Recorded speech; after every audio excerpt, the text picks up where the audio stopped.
ધોરણ 12 તત્વજ્ઞાન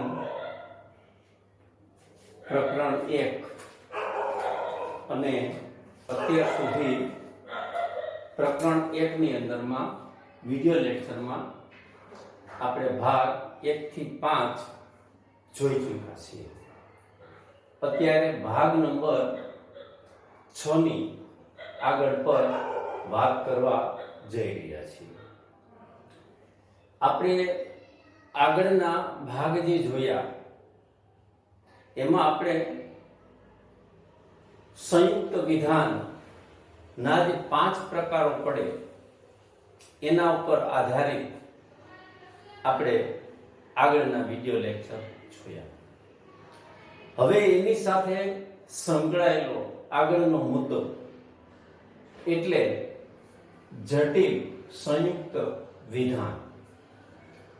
હવે જટિલ સંયુક્ત વિધાન ની અંદરમાં આપણે સૌપ્રથમ જટિલ સંયુક્ત વિધાનના લક્ષણ વિશે સમજશું અથવા એની વ્યાખ્યા સમજશું અથવા એનો આપણે અર્થ સમજશું। એની ઉદાહરણ સાથેની વાત આપણે સમજીને પછી એના જે પ્રકારો છે 5 એની આપણે વાત કરશું। એમાં આપણે વાત કરીએ તો જટિલ સંયુક્ત વિધાનની વ્યાખ્યાને સમજવા માટે બે વ્યાખ્યા અહીંયા છે અથવા બે લક્ષણો છે। એમાં ક્રમ 1 કે જે સંયુક્ત વિધાનમાં એના ઘટક રૂપ અંગ તરીકે એક કે તેથી વધુ સંયુક્ત વિધાન આવે છે તેને આપણે જટિલ સંયુક્ત વિધાન કહી શકીએ છીએ। આમાં જે સંયુક્ત વિધાનમાં એના ઘટક રૂપ અંગ, હવે એના જે ઘટક રૂપ અંગ આપેલા હોય એ મુખ્ય બે બનશે। એમાંનું એક ઘટક રૂપ એક કે તેથી વધુ અહીંયા એમ કીધું છે સંયુક્ત વિધાન આવેલું હોય છે। એટલે એક પણ હોય સંયુક્ત વિધાન અને એક થી વધુ પણ એમાં સંયુક્ત વિધાનો આવેલા હોય તો તેને જટિલ સંયુક્ત વિધાન કહેવાય। દાખલા તરીકે આપણે જે આ વાતને ઉદાહરણ સાથે સમજીએ, આપણે બે કેટેગરીમાં એને વિભાજિત કરીને સમજવાનો પ્રયત્ન કરીએ। એક વાસ્તવિક દ્રષ્ટાંત અને બીજી બાબત એક પ્રાતિક દ્રષ્ટાંત। અહીંયા જો વરસાદ આવશે તો પાક સારો થશે અને ખેડૂત સુખી થશે। આપણે જોઈએ અહીંથી શરૂ કરીને અહીંયા સુધીનું આ નાના કૌંસ વાળું આખું વિધાન જે આપણે આગળ જોઈ ચૂક્યા છીએ એ પ્રમાણે આ સંયુક્ત વિધાન છે અને ખેડૂત સુખી થશે એવું એક સાદું વિધાન છે। અહીંથી શરૂ કરીને અહીંયા સુધીનું આખું આ વિધાન એ સંયુક્ત બની ગયું। અહીંથી શરૂ કરી અહીંયા સુધીની આપણે વાત કરીએ તો અને આ વિધાનની આપણે વાત કરીએ તો આખું વિધાન એ સાદું બની ગયું। આ સાદું વિધાન, આ સંયુક્ત વિધાન એટલે જટિલ જે સંયુક્ત વિધાનમાં એના ઘટક રૂપ અંગ તરીકે એક કે તેથી વધુ સંયુક્ત વિધાન આવેલું હોય છે। એક સંયુક્ત વિધાન આવેલું હોય તો પણ એને જટિલ સંયુક્ત વિધાન કહેવાય। હવે અહીંયા આ સંયુક્ત વિધાન છે પણ એક જ છે અને આ ઘટક રૂપ અંગ તરીકે એક જ સંયુક્ત વિધાન આવેલું છે પણ બીજું એમાં ઘટક રૂપ અંગ તરીકે સાદું વિધાન આવેલું છે। એટલા માટે આને આપણે જટિલ સંયુક્ત વિધાન કહી શકીએ। નીચે બીજું ઉદાહરણ આપ્યું છે। જો સૂરજ આકાશમાં ઉગે છે અને દિવસ થાય છે। અહીંથી શરૂ કરીને અહીંયા સુધીનું આખું વિધાન આ એક સંયુક્ત વિધાન બન્યું. બીજું, માનવમાં ચેતના જાગે છે અને પક્ષીઓ કલરવ કરે છે. આ એક બીજું સંયુક્ત વિધાન બન્યું. આ એક સંયુક્ત અને આ બીજું સંયુક્ત. એટલે આપણી વાત પ્રમાણે કે જટિલ સંયુક્ત વિધાનમાં એના ઘટક રૂપ અંગ તરીકે એક કે તેથી એક અને તેથી વધુ પણ સંયુક્ત વિધાન હોય છે. તો અહીંયા આપણે બે સંયુક્ત વિધાનની સંખ્યા આ ઉદાહરણની અંદરમાં જોઈએ છીએ. હવે આ જ વાતને આપણે પ્રાતિક દ્રષ્ટાંત દ્વારા સમજવી હોય તો આના માટેના આપણે કેપિટલ અક્ષરો આગળના જે વિડિયો લેક્ચર જોયા એમાં આપણે જોયું હતું કે પ્રાતિક રજૂઆત કરીને આ જ વિધાનની વાતને આપણે સમજાવી શકીએ છીએ.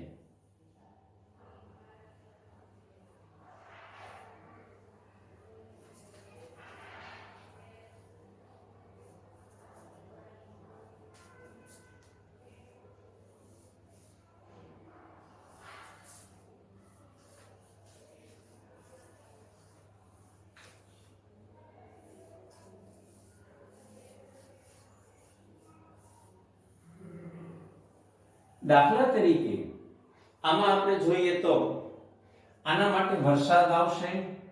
અહીંથી શરૂ કરીને અહીંયા સુધીના વિધાન માટે આપણે એ સંજ્ઞા આપી દઈએ.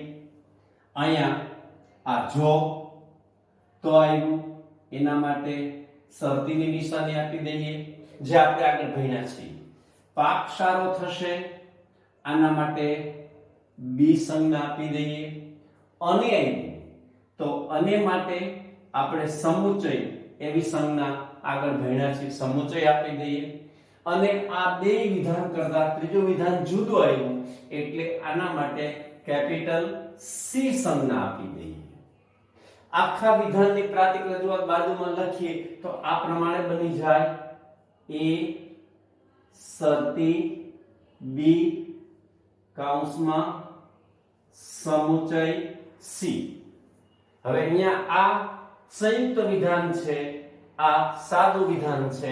એટલે આ પ્રમાણે પ્રાતિક સ્વરૂપનું આવું દ્રષ્ટાંત આપેલું હોય તો પણ આપણે તેને જટિલ સંયુક્ત વિધાન કહેશું. હવે એ જ રીતે આ નીચેના ઉદાહરણના સંદર્ભમાં આપણે વાત કરીએ તો સૂરજ આકાશમાં ઉગે છે આના માટે આપણે એ સંજ્ઞા આપી દઈએ. અને ભાઈ એવા એના માટે સમુચય આપી દઈએ. દિવસ થાય છે આના માટે બી સંજ્ઞા આપી દઈએ. હવે માની લઈએ આપણે એબીસી ઉપર સંજ્ઞા આપી તો એને બદલે બીજી સંજ્ઞા આપી હોય તો પણ અહીંયા આપી શકાય. દાખલા તરીકે આપણને એમ લાગે તો આના માટે એમ સંજ્ઞા આપી દઈએ, આના માટે એમ સંજ્ઞા આપી દઈએ. હવે આ નીચેનું જુદું વિધાન આખા ઉપરના કરતા આવે છે એટલે આના માટે n m n આના માટે s આપી દઈએ. પાછું અને આવ્યું એના માટે સમુચય આપી દઈએ. આ પક્ષીઓ કલરવ કરી આના કરતા પણ જુદું વિધાન આવ્યું એટલે એના માટે અલગથી એક સંજ્ઞા આપી દઈએ, r આપી દઈએ. હવે આ સમગ્ર આખી પ્રાતિક રજૂઆત બાજુમાં મૂકીએ તો આ પ્રમાણે બની જાય m સમુચય n કૌંસ પૂરો, પછી અહીંયા જો, આ જો અને તો આવ્યું છે એટલે એના માટે આપણે શરતી આપી દઈએ એટલે અહીંયા આ શરતી આવી ગયું. પછી આગળ પર s સમુચય r એટલે s સમુચય r. હવે આપણે જોઈએ તો આ સંયુક્ત વિધાન છે, આ પણ એક સંયુક્ત વિધાન છે. અહીંયા આ સંયુક્ત વિધાન છે, આ સાદું વિધાન છે. અહીંયા એક સંયુક્ત વિધાન અને એક સાદું વિધાન. અહીંયા એક સંયુક્ત વિધાન અને આ બીજું સંયુક્ત વિધાન. એટલે આપણી વાત પ્રમાણે આ દ્રષ્ટાંતને આપણે જટિલ સંયુક્ત વિધાન કહી શકીએ, આ દ્રષ્ટાંતને પણ આપણે જટિલ સંયુક્ત વિધાન કહી શકીએ. આપણે આ પહેલી વ્યાખ્યાના સંદર્ભની અંદરમાં આ લક્ષણની વાત સમજ્યા. હવે બીજી વ્યાખ્યાના સંદર્ભમાં આ લક્ષણની વાતને સમજવી હોય તો આપણે આમાં જોઈએ તો દરેક ઉદાહરણની અંદરમાં આપણને તાર્કિક કારકોની સંખ્યા, જે 5 મૂળભૂત તાર્કિક કારકો આપણે ભણ્યા, નિષેધ, સમુચય, વિકલ્પન, શરતી, દ્વિશરતી, આ 5 તાર્કિક કારકો ભણ્યા છે. એ 5 તાર્કિક કારકોની સંખ્યા આમાં વધુ માત્રામાં જોવા મળે છે. તો એ તાર્કિક કારકોની સંખ્યાને આધારે અહીંયા એના માટે જટિલ સંયુક્ત વિધાનની એક બીજી વ્યાખ્યા કે એનું એક બીજું લક્ષણ આપવાનો પ્રયત્ન કરવામાં આવ્યો છે આપણી ટેક્સ્ટમાં. જેમ કે દાખલા તરીકે જટિલ સંયુક્ત વિધાન એટલે 2 કે તેથી વધુ કારકોના ઉપયોગ વડે રચાયેલું વિધાન. આમાં જટિલ સંયુક્ત વિધાનની અંદરમાં ઓછામાં ઓછા 2 તાર્કિક કારકોની સંખ્યા તો હોવી જ જોઈએ, અને તેથી વધુ પણ હોઈ શકે. 3 પણ હોય, 4 હોય, 5 હોઈ શકે, 7 હોઈ શકે. જેટલું મોટું વિધાન બનાવવું હોય એટલું આપણે એ વિધાન બનાવી શકીએ છીએ. હવે 2 તાર્કિક કારકો આવેલા હોય તો આપણું પહેલું ઉદાહરણ જોઈએ. તો આપણા પહેલા ઉદાહરણની અંદરમાં આ જો અને તો એના માટેનું પ્રાતિક શરતી આવું એક તાર્કિક કારક આવ્યું. આગળ વધીએ, અહીંયા અને આ એના માટેનું સમુચય એવું આ બીજું તાર્કિક કારક આવ્યું. એટલે આમાં તાર્કિક કારકની સંખ્યા 1 અને 2 આપણને જોવા મળે છે. હવે એ જ રીતે આપણે નીચેના ઉદાહરણમાં આવીએ તો અહીંયા જો અને તો એની વાત કરી, પહેલા કૌંસમાં એ વાત કરી તો આ અને આવ્યું એવું એક તાર્કિક કારક આવ્યું. જો અને તો આવ્યું એવું એક બીજું તાર્કિક કારક આવ્યું. અને અહીંયા સમુચય એ ફરી પાછું આવ્યું એવું ત્રીજું તાર્કિક કારક આવ્યું. એટલે આપણી વાત પ્રમાણે જટિલ સંયુક્ત વિધાનમાં 2 કે તેથી વધુ, આપણા પહેલા ઉદાહરણની અંદરમાં 2 તાર્કિક કારકો છે, આપણા બીજા ઉદાહરણની અંદરમાં 3 તાર્કિક કારકો આવેલા છે. એટલે તાર્કિક કારકોની સંખ્યા એમાં વધુ છે. એટલે એને આધારે પણ આપણે કહી શકીએ કે આ વિધાનોને આપણે જટિલ સંયુક્ત વિધાનો તરીકે આપણે ઓળખાવી શકીએ છીએ. આ પ્રાતિક સ્વરૂપની અંદરમાં આપણે વાત કરવી હોય તો અહીંયા આ તાર્કિક કારકની સંખ્યા 1 અને આ 2. અહીંયા તાર્કિક કારકની સંખ્યા 1, આ 2 અને 3 આપણને જોવા મળે છે. એટલા માટે આને આપણે જટિલ સંયુક્ત વિધાન તરીકે ઓળખાવી શકીએ છીએ. આપણે જટિલ સંયુક્ત વિધાનનું લક્ષણ 2 રીતે સમજ્યા. એ ઉદાહરણ સાથેની વાત સમજ્યા, વાસ્તવિક ઉદાહરણ સાથેની વાત સમજ્યા અને પ્રાતિક સ્વરૂપની વાત સાથે સમજ્યા. હવે આ જટિલ સંયુક્ત વિધાનના પ્રકારની આપણે વાત કરીએ.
હવે વિદ્યાર્થી મિત્રો જટિલ સંયુક્ત વિધાનના પ્રકારની વાત કરીએ.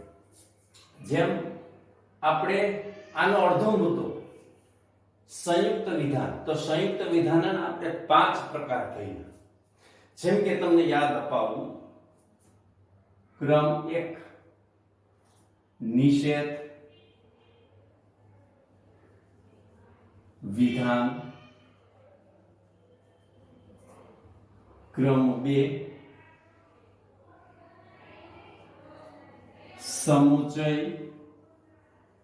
વિધાન, ક્રમ 3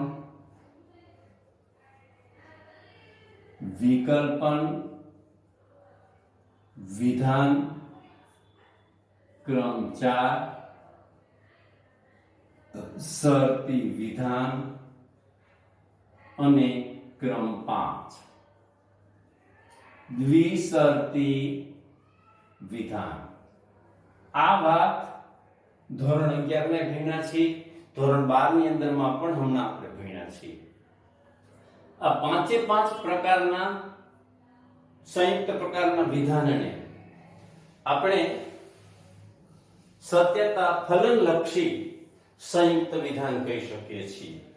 કારણ કે જેની અંદરમાં એના સત્યતા મૂલ્યના નિર્ણયનો આધાર એના ઘટકરૂપ વિધાનોને આધારે થાય છે. એટલે આને આધારે જે સંયુક્ત વિધાનો બને એને આપણે સત્યતા ફલનલક્ષી સંયુક્ત વિધાનો કહી શકીએ છીએ. તો એવી જ રીતે જટિલ સંયુક્ત વિધાનો એ પણ સત્યતા ફલનલક્ષી સંયુક્ત વિધાનો છે. હવે આમાં દરેક શબ્દની, દરેક આ પ્રકારની આગળ આપણે જટિલ શબ્દ મૂકી દઈએ એટલે 5 પ્રકારના આપણને જટિલ સંયુક્ત વિધાનના પ્રકારો મળી જાય. જટિલ સંયુક્ત વિધાનના પ્રકારો અને આ પ્રકારો કુલ 5 છે. આમાં જટિલ શબ્દો ઉમેરી દઈએ. દાખલા તરીકે આની અંદરમાં ક્રમ 1 જટિલ શબ્દ મૂકી દે એટલે જટિલ નિષેધ વિધાન. ક્રમ 2 આમાં જટિલ શબ્દ મૂકી દે એટલે બીજો પ્રકાર જટિલ સમુચય વિધાન. ક્રમ 3 આમાં જટિલ શબ્દ ઉમેરી દે એટલે જટિલ વિકલ્પન વિધાન. ક્રમ 4 આમાં જટિલ શબ્દ મૂકી દે એટલે જટિલ શરતી વિધાન, એ ચોથો પ્રકાર બની ગયો. ક્રમ 5 આમાં જટિલ શબ્દ ઉમેરી દઈએ એટલે જટિલ દ્વિશરતી વિધાન. આ પ્રમાણે જટિલ સંયુક્ત વિધાનના પ્રકારો એ કુલ 5 આપણને પ્રાપ્ત થાય છે. બોર્ડની પરીક્ષામાં હમણાં તાજી જે લેવાની એમાં માર્ચ 2020 ની અંદરમાં આ 2 ગુણનો પ્રશ્ન પૂછાયેલો હતો ને એટલા માટે મેં અહીંયા આપણે સમજવા માટે 5 પ્રકારની વાત લખેલી છે. એના 5 પ્રકારો થાય. ક્રમ 1 જટિલ નિષેધ વિધાન, ક્રમ 2 જટિલ સમુચય વિધાન, ક્રમ 3 જટિલ વિકલ્પન વિધાન, ક્રમ 4 જટિલ શરતી વિધાન, ક્રમ 5 જટિલ દ્વિશરતી વિધાન. આવા જટિલ સંયુક્ત વિધાનના 5 પ્રકારો થાય. એવો બોર્ડની પરીક્ષામાં 2 ગુણનો પ્રશ્ન પૂછાયેલો હતો. એટલે આ પ્રમાણે જે વિદ્યાર્થીઓ જવાબ લખેલા હતા એને 2 માંથી 2 પૂરેપૂરા ગુણ પ્રાપ્ત થયેલા હતા. એટલે આપણે એનું ધ્યાન રાખશું અને એ પ્રમાણેની તૈયારી રાખશું. હવે આપણે આના એક પ્રકારના સંદર્ભની અંદરમાં આપણે વાત કરવા જઈએ તો એમાં ક્રમ નંબર 1 પહેલો પ્રકાર જટિલ નિષેધ વિધાન. આ પહેલા પ્રકારના સંદર્ભમાં આપણે વાત કરીએ.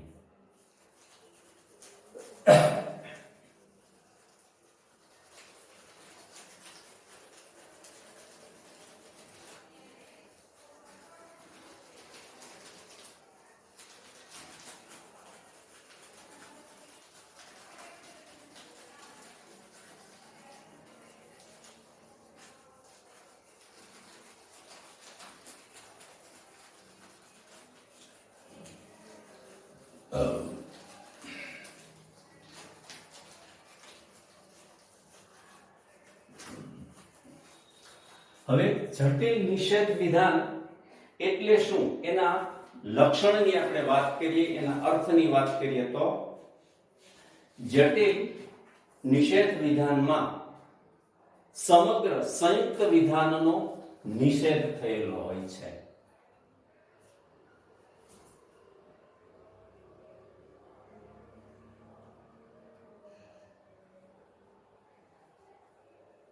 જટિલ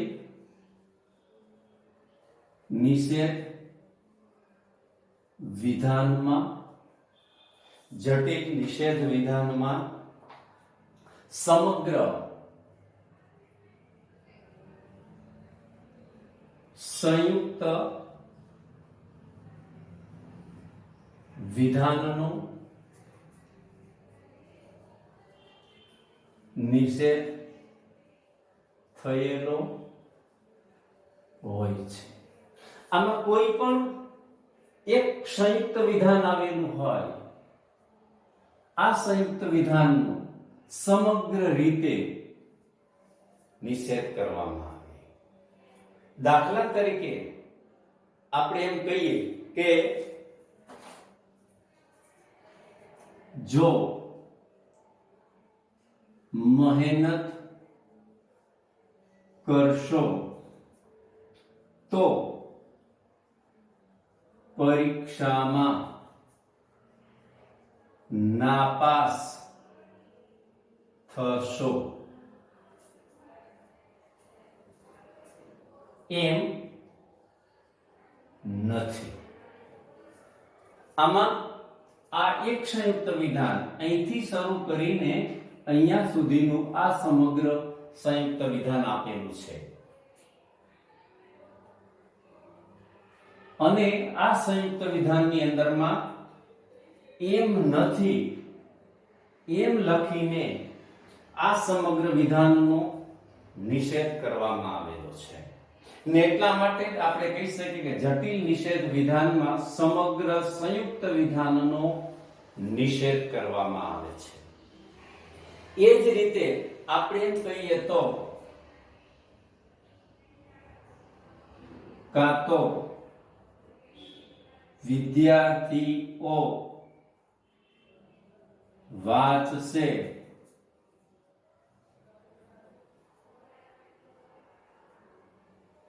અથવા રમવા જશે, એ વાત ખરી નથી. આની અંદરમાં કાં તો વિદ્યાર્થીઓ વાંચશે અથવા રમવા જશે, આ સંયુક્ત વિધાન છે અને આ સંયુક્ત વિધાનમાં એ વાત ખરી નથી એમ કરીને આ સમગ્ર સંયુક્ત વિધાનનો આમાં નિષેધ કરવામાં આવેલો છે. એટલે આપણે આને જટિલ નિષેધ વિધાન કહી શકીએ. એ જ રીતે આપણે બીજા પ્રકારના પણ ઉદાહરણ લઈ શકીએ કે દાખલા તરીકે રમેશ વાંચશે અને મહેશ તોફાન કરશે, એ વાત સાચી નથી. અહીંયા રમેશ વાંચશે અને મહેશ તોફાન કરશે, આખે આખું એક સંયુક્ત વિધાન છે અને એ સંયુક્ત વિધાનની અંદરમાં એ વાત સાચી નથી એમ કહીને આ સમગ્ર સંયુક્ત વિધાનનો નિષેધ કરવામાં આવે છે. એ જ આપણે આ શરતીનું ઉદાહરણ લીધું, આ વિકલ્પનું ઉદાહરણ લીધું, આ આપણે સમુચયનું ઉદાહરણ લીધું, પણ એ જ રીતે આપણે જો તો અને તો જનું પણ ઉદાહરણ લઈ શકીએ કે જો જીવનમાં આગળ વધવા માટે મહેનત કરશો અને તો જ તમે દુખી થશો, એ વાત ખરી નથી. તો આ દ્વિશરતી વિધાન એક આપેલું છે અને એ દ્વિશરતી વિધાનનું પણ અહીંયા એમ નથી એમ કહીને તેનો નિષેધ કરવામાં આવેલો છે. આપણે બધા વાસ્તવિક ઉદાહરણો જોયા, પણ આ વાસ્તવિક ઉદાહરણોને આપણે પ્રાતિક સ્વરૂપમાં લખવા હોય તો પ્રાતિક સ્વરૂપની અંદરમાં લખીને પણ એની વાતને આપણે રજૂ કરી શકીએ એમ છીએ.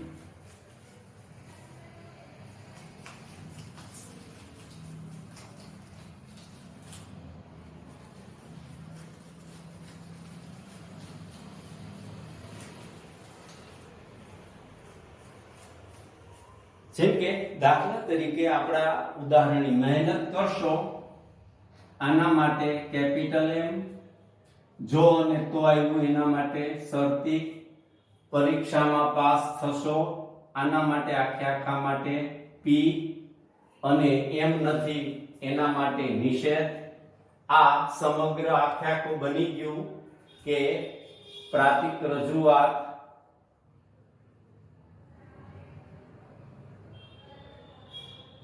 અથવા પ્રાતિક સ્વરૂપનું દ્રષ્ટાંત. આમાં M શરતી P, M શરતી P અને આ નિષેધ. એટલે નિષેધ M શરતી P, આવું જટિલ સંયુક્ત વિધાનનું આ પ્રકારનું ઉદાહરણ બની ગયું.